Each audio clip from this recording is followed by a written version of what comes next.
Ellen White enjoyed music, good music. And if you read her writings, you'll find a number of places where she talks about the kind of music that is really appropriate for a Christian to be listening to.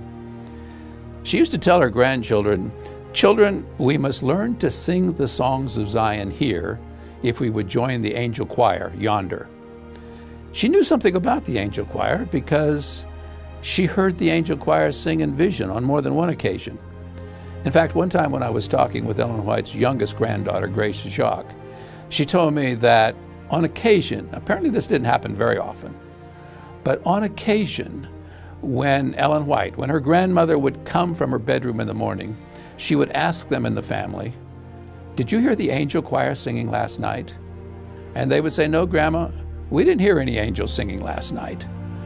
But Grace told me that as they talked amongst themselves in the family, they came to the conclusion that on rare occasions, once in a while, God would send the angel choir to sing to Ellen White in a prophetic dream of the night, to lift just momentarily the burden that he knew she was carrying as his messenger.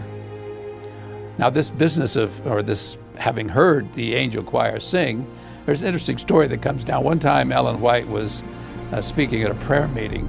I believe, if I remember correctly, it was at the St. Helena Sanitarium.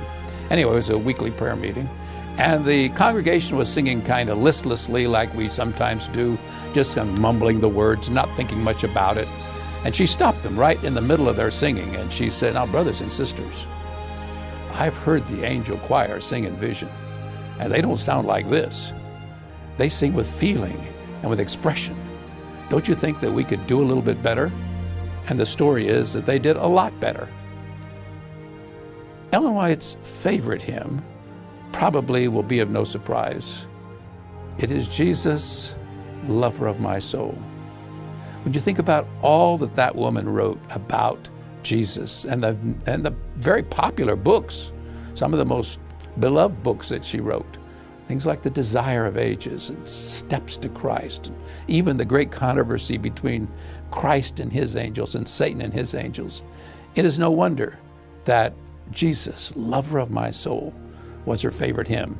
How do we know that? Because she says that was her favorite hymn.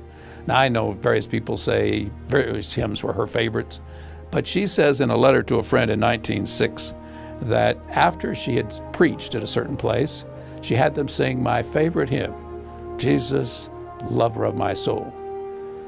Earlier, many years earlier than that, in her own diary, private diary, she never expected anybody to read this. She wrote out in longhand 2 stanzas of the hymn. And then she wrote afterwards, "My whole being longs after the Lord. I am not content to be satisfied with occasional flashes of light. I must have more." That's typical of Ellen White. Thoroughly in love with Jesus, and it's even shown in her favorite hymn.